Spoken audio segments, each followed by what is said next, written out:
अस्सलाम वालेकुम दोस्तों, अॼु पंहिंजा वेरी जी न्यू अपडेट सां गॾु जेको हाज़िर थी चुका आहियूं दोस्तों। इन खां पहिरियों असांजे चैनल ते न्यू आहे त सब्सक्राइब करे हाल ते क्लिक कंदा दोस्तों। अॼु पंहिंजा वेरी ड्रामे जे बारे में तव्हां सां ॻाल्हि ॿोल कंदासीं दोस्तों। जीअं त तव्हांखे ॾसींदा हलूं दोस्तों, बिना देर जे वीडियो मुकम्मल ॾिसिजो दोस्तों। हिन में तव्हांजे लाइ असां अपडेट आंदी आहे, हिकु बहितरीनु अपडेट दोस्तों। ॾसींदा हलूं तव्हांखे त पंहिंजा वेरी ड्रामे जी जेका रिकॉर्डिंग जेका तेज़ी सां हली रही आहे दोस्तों। सिंध टीवी जो सॉप सीरियल धमाकेदार जेको अचिणो आहे दोस्तों, त हिन जी जेका शूटिंग जेका रुकी न आहे दोस्तों। जीअं त तव्हांखे अपडेट ॾींदा ईंदा आहियूं त हिन जी जेका शूट आहे त तमामु तेज़ी सां हली रही आहे।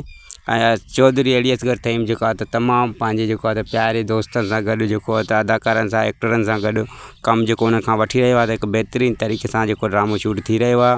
ऐं कुझु माना अफ़वाहनि खां ख़बर ॿुधी आहे दोस्तों असां त अहमद अली शेख जो जेको हिन में किरदारु आहे त पुलिस जो हूंदो, सूबेदार जो हूंदो दोस्तों। जीअं त पुलिस जो किरदारु कॾहिं बि अहमद अली शेख न निभायो आहे दोस्तों। पर हिन जेको पंहिंजा वेरी ड्रामो आहे त इन में जेको आहे त अहमद अली शेख जो जेको आहे त पुलिस जो करेक्टर आहे। ऐं ॿियनि जा बि मुख़्तलिफ़ करेक्टर जेके साम्हूं ईंदा त तव्हांखे ॿुधाईंदासीं हिकु बहितरीनु तरीक़े सां।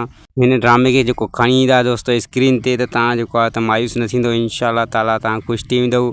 तकरार ड्रामे आगे हीअ एक्शन ड्रामो हूंदो। तव्हांखे हर वीडियो में तव्हांखे मां ॿुधाईंदो रहंदो आहियां त तकरार जीअं एक्शन में हुयो त असगर तइम चौधरी जो हुयो दोस्तों, त हीअ ड्रामो बि माना फुल एक्शन हूंदो दोस्तों। ऐं हिन में जेके तक़रीबन एक्टर हूंदा त तकरार ड्रामे जा ई हूंदा दोस्तों। ऐं तमामु बहितरीनु अंदाज़ सां हिन ड्रामे खे जेको स्क्रीन ते खणी ईंदा दोस्तों। त हिन जा जॾहिं टीज़र ऑन थींदा त तव्हां टीज़र ॾिसी माना हिन जो जेको तव्हांखे जेको आहे त इंतज़ारु अञा बि दोस्तों वधी वेंदो। त हिन जा टीज़र त ॾिठा आहिनि, पर हाणे हिन जो एपिसोड लॉन्च कॾहिं थींदो, ऑन ईयर कॾहिं थींदो, त उहो असां ॾिसी सघूं दोस्तों। मां पक सां चवां थो हिन जो टीज़र ॾिसण खां पोइ तव्हांखे एपिसोड जो इंतज़ारु थींदो दोस्तों। जी दोस्तों, त हीअ हुई असांजी अपडेट। तव्हांखे पसंदि आई हुजे त लाइक कमेंट शेयर ज़रूरु कंदा। वरी मिलंदासीं नेक्स्ट वीडियो जी अपडेट सां गॾु। ख़ुदा हाफ़िज़ दोस्तों।